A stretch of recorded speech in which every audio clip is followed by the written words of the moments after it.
Thank you to everyone for coming to announce Hatton Promotions' next show here at the Velodrome on Saturday 16th of June.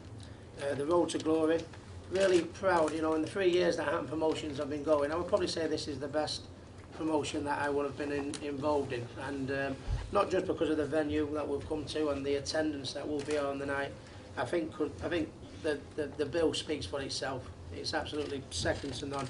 I mean, the main event, 12 3-minute rounds for the WBA Interim Super Bantamweight Championship of the World against Scott Quigg versus Rendall Munoe. The top 2 ranked super bantamweights in the country. You know, it's very rare in boxing circles nowadays that, you know, you always find that the top fighters don't want to fight each other, and you know, we've put the number 1 and number 2 best fighters in the country fighting together.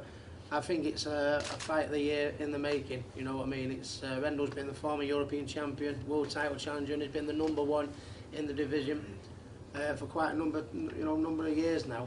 And I think probably Rendall has felt a little bit upset and cheated, and probably rightly so, because of the hot press and all the hot talk, but rightly so, that has been come under with Scott Quigg. Obviously there's a lot been talk about his potential, and you know, there's a lot been talk about him as a future world champion. Well, this is going to get the chance where Scott is going to either have to sink or swim, if you like, because he's number 2. You know, he's going to have to live up to the promise, because he's got, you know, a world championship opposition in the opposite corner in Rendall Munoe, and absolutely delighted to be promoting it. I think it's you know, if you do know your boxing, and I think everyone in the trade, this is one fight where I don't think a promoter needs to sell it too much. It's the number 1 and number 2 in the division, and I think it's going to be a potential fight of the year. And both boys are here. You'll be glad to be able to ask them some questions in a bit. The chief support is another better fight that could be potentially fight of the year as well. You know, if you do know your boxing, and you have seen Ryan Rose, former European champion over the years, you know, you've seen him perform and how exciting he is. He's done everything in boxing but win a world title, you know, and you know, if you have seen Sergey Rabchenko, you know, he's very exciting, he's a big puncher. It's a simple case, you know, is the young gun, you know, the young strong fighter who's on the way up, is he good enough to outfox, you know, Ryan Rose with everything he's done in boxing? You know, that's the big question, you know. And also the big question is has it come too quick for Sergey, or has Ryan got there? There's a lot of questions that probably need to be asked in this fight, but one question I don't think it needs to be asked is style-wise, what type of fight it's going to be. You know, it's going to be another absolute barnstormer of a fight. You know, it's you know, similar to the main event in many ways. You know, you've got the young gun Scott Quigg coming through in the rankings, you know, against the fellow that's been there and, you know, got the t-shirt in Rendall Munoe, and it's the same with Sergey Rabchenko and Ryan Rhodes. You know, it's a case of one's coming up and one's been there and done it, and both of them, to be, if you know your boxing and you have had the chance to see all them 4 fighters, them 2 fights can't help but be absolute brilliant fights. You know, either of them fights could be, you know, the chief support, Ryan and Sergey, could be a top of the bill in its own right. You know, and it's you know, to put a show together and have that as a main event and that as my chief support, you know, is absolutely second to none. You know, the next title fight don't get any better. Former world title challenger Martin Murray, you know, in his last fight, you know, boxed Felix Stern for the world title, and very, very hard lines in order, you know, to do it. A lot of people said, you know, before the Felix Stern fight, you know, Martin Murray probably it was a little bit too soon for him. He's not had the experience. When you see, you know, the experience Matthew Macklin had before he went in against Felix Stern, you know, Martin really went in there with only a fraction of the experience and gave a really creditable performance in what he did. You know, a lot of people was a little bit, you know, wasn't sure which way the decision had gone, and Martin in that performance, you know, raised his stock, you know, in no end. Bit of disappointment because we did make a chance for the WBC middleweight title against Julio Cesar Chavez Jr., where unfortunately, you know, we didn't have time in order for Martin to get his visa. We are still working on his visa, and it will be a case, he will certainly get his visa if an opportunity like that raises its head for Martin. It's just unfortunate, didn't quite have the time to do it, and that's why the fight just slipped away. But Martin's out, you know, he'll be fighting, probably defending his WBA international title against, I'd like to think, a top 10 ranked opponent. And you know, it's really a nice fight for Martin, where he can box in front of a large audience, you know, on a big bill, really showcase his talent. You know, after that performance in Felix Stern, against Felix Stern, I expect Martin to have even improved further, and he puts himself in the shop window again on June 16th, you know, and hopefully it won't be long before, obviously, we're naming Martin for fighting for a world title again. You know, then we go on, we've got the fourth title fight of the show in the heavyweight division. Richard Towers challenging for his first title for the EU Heavyweight Championship against German unbeaten Michael Wallish. And you know, the heavyweight division, you know, all divisions really that we're talking about here, the super bantamweights, you know, there's a great mix. You know, there's Rendall, there's Scott, there's Carl Frampton. In the middleweights, there's Martin Murray, there's Darren Barker, there's Matthew Macklin. In the heavyweights, you know, there's obviously David Price, Tyson Fury, and with Richard Towers hopefully adding this EU title, he goes in the mix. And I think this is all brilliant for British boxing. You know, it's you know, a lot of good talk about Tyson Fury. He looked very good the other week against Martin Rogan, and also David Price, who fights next weekend for the British title. Obviously, big talk is being heaped on David's shoulders, and, you know, and rightly so. But you know, don't forget about this young man who got to me right. You know, I've always been banging the drum and singing his praises, and when he gets that, you know, once he gets that belt round his waist, he will get a, you know, real high European ranking, and he puts himself right in the window, you know, for them fights to be made.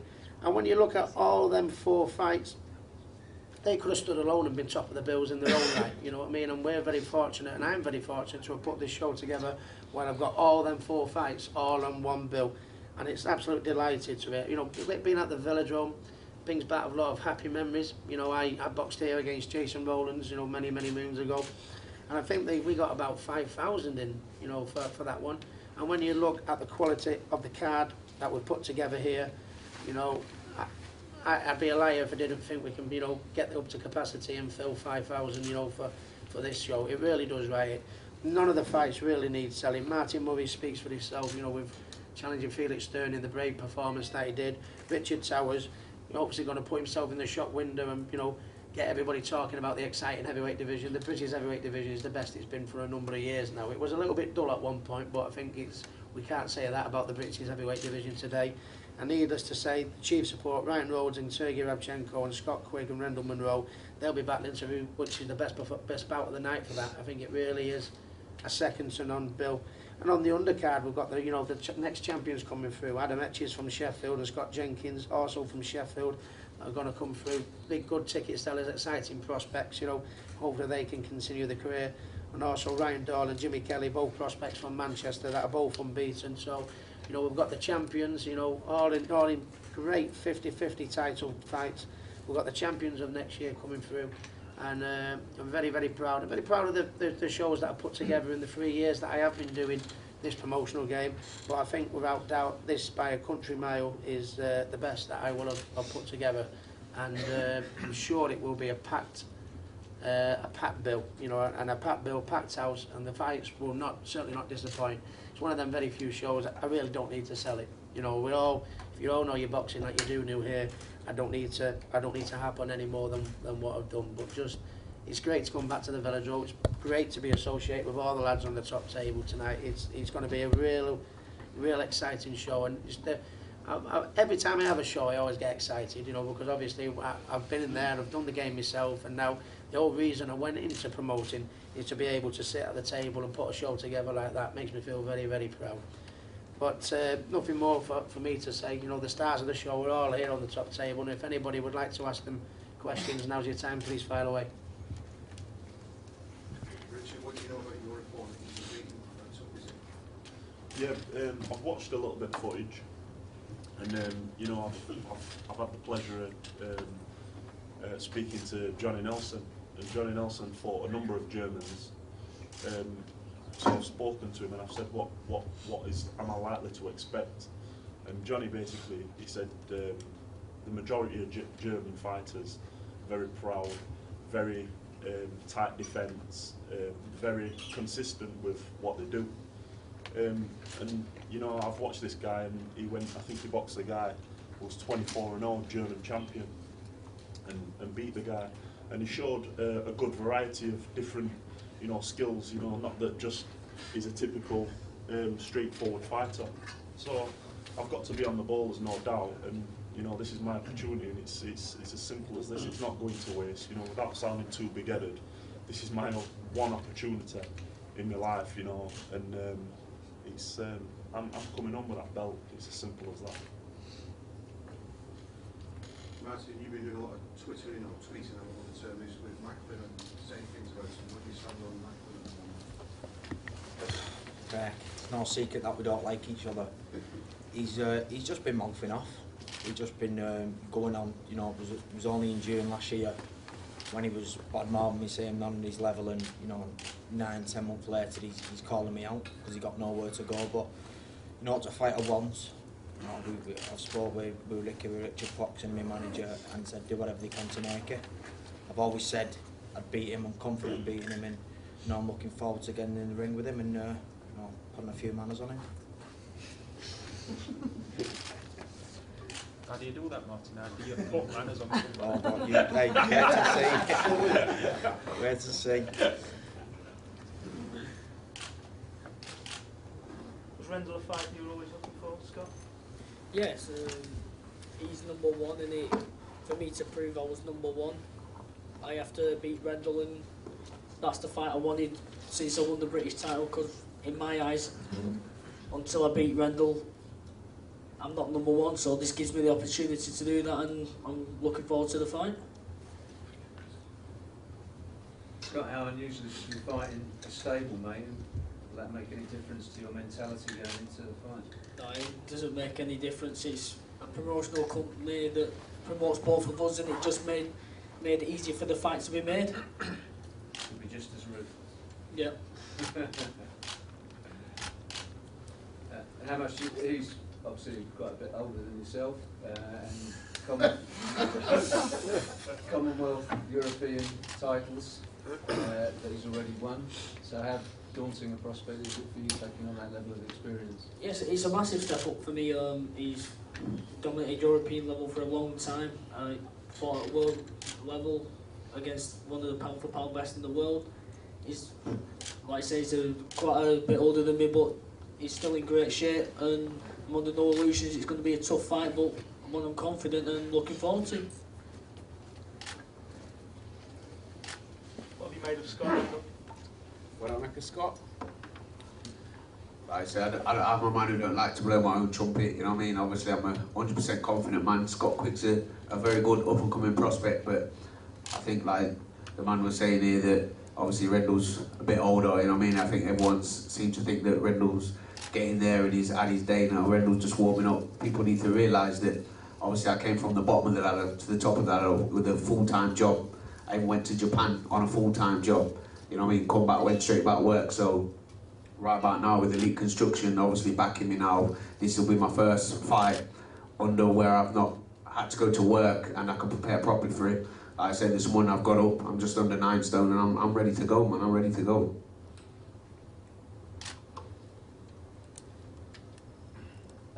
How do you feel about it being in Manchester? Would you prefer it to be here in your Midland base? To be honest, you know what I mean, obviously I went to Japan, so I don't think Manchester's going to be a problem, do you know what I mean? So at the end of the day, like Scott will most really tell you, you know what I mean, at the end of the day we're two gladiators, we go there, once you're in the ring, it don't matter where you are, you know what I mean, if they want to put a ring in the back garden, we'll put one in the back garden, we'll do the same thing. To me it don't really make no difference, obviously we're both out there to do the same thing and to win a belt and go home. So you've given up being the big man for what do you think? Yeah, well this is it now, obviously I can turn around and say I'm a professional. I used to always tell everyone I'm a semi-professional, now I'm a full-time professional, so obviously there's a lot of changes, like I said, right down to the weight. This morning I got up, I'm under 9 stone and we've still got 7 weeks to go, do you know what I mean? Normally I'd have just stopped work Monday and started in training camp, whereas like I say, all over since Christmas I've been ticking over doing what I wanted to do, just keeping myself steady and ready to go. And obviously the opportunity now is here, and like I said, age is just a number for me, and I've always dreamed of becoming a world champion. I had my chance in Japan. Obviously there's a few things needed working on, but like I say, that was my first step up, you know what I mean? I can say that, to be honest, I've got 2 losses on my record. Obviously one was a step up in weight, where obviously it was my first 12 rounder. I stepped up from a 6 round to a 12 round fight. Obviously, I think I had a good battle there, but obviously experience showed, and secondly, I lost to pound for pound the best at 8 stone 10, so I reckon I proved my credential that way, really. You were ringside when Sergey fought in Sheffield. Did you spot any flaws that you could exploit? About 20 seconds worth. Not much at all. I expected 2 or 3 rounds. I knew Sergey probably get rid of him early on, but I expected a couple of rounds. We didn't get that. So it's a case of just watching old tapes and looking at his previous fights and seeing what kind of game plan Dave comes up with. But no doubt there'll be a good game plan in the bag.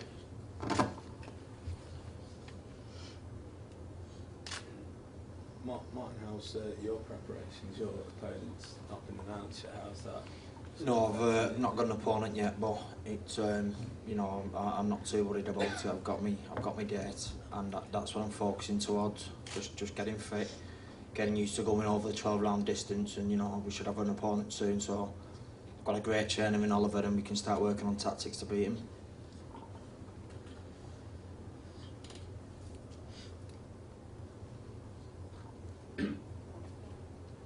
Brian, how do you feel about your promoter being in your opponent's corner for the fight? Yesterday was a little bit of a shock obviously on Twitter. I seen Ricky had tweeted that he'd been in the gym with Rodchenko.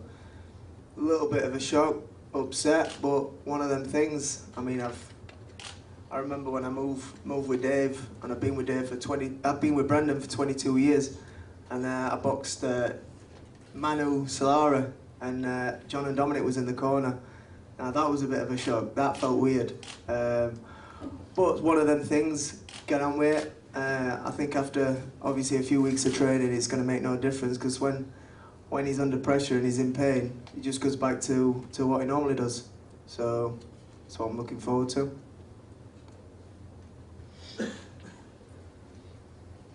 Scott, you say this is a step up for you. Have you noticed any difference in your preparations in the sort of hype surrounding that? No, not really. I'll just concentrate on the training that I'm doing. As long as I'm 110%, that's all that matters, and everything that I've done in the past has always got me to that, and I'll just keep doing the same thing. Have you changed your training to adapt to Rendall's style? I mean, is there anything that you've noticed about him that you're concentrating on? Yeah, he's a southpaw. We've obviously just got to work on tactics that we've got to do to win the fight, and obviously that's going to be different from the last because he's a different style, and you just got to work on what you need to. Have you got more than one plan? I mean, the last time you said you had quite a few plans for Jamie. Yeah, every fighter, you go in with plan A, B, C, D. You've got to want him. You can't adapt. You're going to be in trouble, because if one plan's not working and you can't adapt, there's only one way, and that's down. So you've got to come up with a couple of game plans, and hopefully one of them will work on the night. And Rendall, you talk about your chance. I mean, do you view this as your last chance to get back into the big time you feel you deserve to be at? No, I don't class it as my last chance, but obviously, like Ricky was saying, obviously all the talk's about Scott Quigg at the minute, so what more of a boost would I need than to beat Scott Quigg, you know what I mean? Obviously it's for the interim title as well, so, you know what I mean? Obviously I keep my name there where it's going to stay at #1, and obviously I get the opportunity to fight for a world title, which I wanted to do. Obviously I say it's a big opportunity because who knows, you know what I mean? At the end of the day, like Ricky said before, I'm one of these people nobody wants to fight, so am I going to get another opportunity again? Do you know what I mean? So I have to make use of the opportunities I've got, and I'm looking to make use of this opportunity. Okay, and a question to both of you as well. Do you feel like there's a world title fight in the offing after this fight? I mean, are you concentrating on possibly your next fight as well? To be honest, I'm a man who never overlooks the fight, what's in front of me, you know what I mean? Obviously, my world title fight right now is Scott Quigg, and obviously that's where I'm looking at. Obviously, whatever comes after that, we'll deal with after that, but right about now, Scott Quigg's the man I'm looking at. Question for Ricky, just a few words on, you've obviously got #1 and #2 fighting each other. That's something that we'd like more promoters to do. You know, there's one fight out there that we'd all like to see happen that isn't happening. I mean, this is obviously great for boxing that you've put #1 and #2 together. Just a few words on that, really.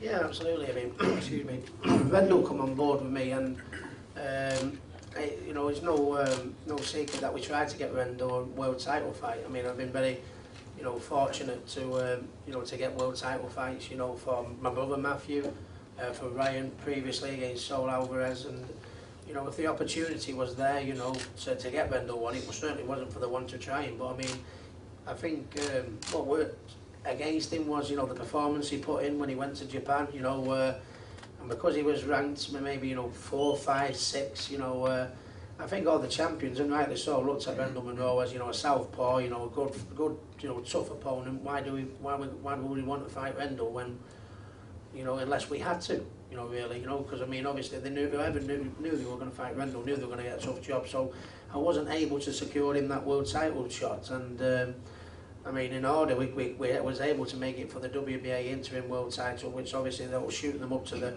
you know, well, obviously to the interim title. In other governing bodies, that will shoot them up the world rankings, and then hopefully the winner of this fight, then it opens the door, you know, for another, you know, for another opportunity in a world title fight. I'd be a liar if I didn't think, you know, the winner of this fight, this fight winning the WBA interim title could be that extra little push and boost that gives me, you know, the springboard in order to make that world title fight, you know, and you know, it's a real 50-50 match, isn't it? You know, it's the young gun against the experience, you know, and there's a lot of talk about Scott, as I mentioned earlier, and now he's got to, he's got to prove all that backing and all that praise that people have been heaping on him. And Rendall's obviously also got a point to prove as well, is that, you know, he's still the number one, he's still the man, you know, he's still the man to beat, you know. So, but I'd like to think, you know, the winner of both fights, you know, I would like to think in the main, you know, in the main event and the chief support. I think the winner of both them fights, I would like to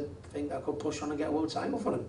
You know, it's you know, without a doubt, you know, in the chief support, Ryan's fought for the world title before. A win for Ryan would secure, I think, another shot at a world title. And you know, likewise, if Sergey wins it, you know, he's right there as well. European champion, he goes straight in that top 10, sometimes even the top 5 of the WBC rankings, you know. So, and likewise, the Scott Quigg and Rendall Munoe fights for the WBA interim world title, really. So that should really open the door for the winner of Scott and Rendall to make my job a little bit easier in securing them that world title fight. But there's a lot to fight for, isn't it? You know, a lot to fight for everyone on the bill tonight. Everyone's in the shop window, innit? And everyone is giving them an opportunity to further their career. And it's, I don't think there's you know, them 4 titles, like I said, them 4 main fights, they could have stood alone on championship, you know, at top of the bills on their own. Really delighted that the show we put together here. We could just sort of the question I asked Rendall. I mean, who do you think would be a good next fight for either of these two if they able to win? Well, we don't know, to be perfectly honest, do we? Obviously, you know, I'm as a fight fan, you know, I can sit back and, you know, and look forward to this fight. You know, it's going to be an absolute great fight. I mean, we just, you know, you've got to see the fight, see who wins, and see what opens, you know, what opens up, becomes available. And, you know, like I proved in the past, you know, if the championship chances have become available, I've been able to take them for my fighters, and I think I'll certainly be able to, you know, to do the same here. There's a lot of talk about Carl Frampton. I'm not saying that's definitely not going to happen, but it makes it a little bit more difficult with recent television issues now, doesn't it? You know, I think that fight's gone further away, if anything, which is a shame, because I know both these boys wanted to fight Frampton, but certainly not dead in the water. It's a little bit more difficult now, isn't it? You know, I can't say with my hand on my heart that will ever happen.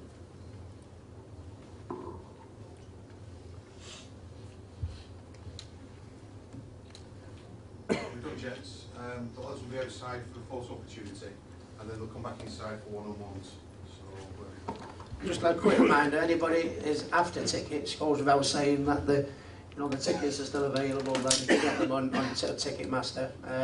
Very confident with the bill. Like I said earlier, we put together that. I think these tickets will absolutely fly. You know, to be honest with you, you know, maybe, you know, start to thinking of the start, the way the ticket sales have gone, maybe we could have gone to a bigger venue. But one thing, if we do get a 5,000 capacity in the Velodrome, it'll be like a cauldron. It'll be a hell of an atmosphere. And, you know, but if you do want tickets, they're also available on Ticketmaster. But thank you for everyone for coming. Thank you very much.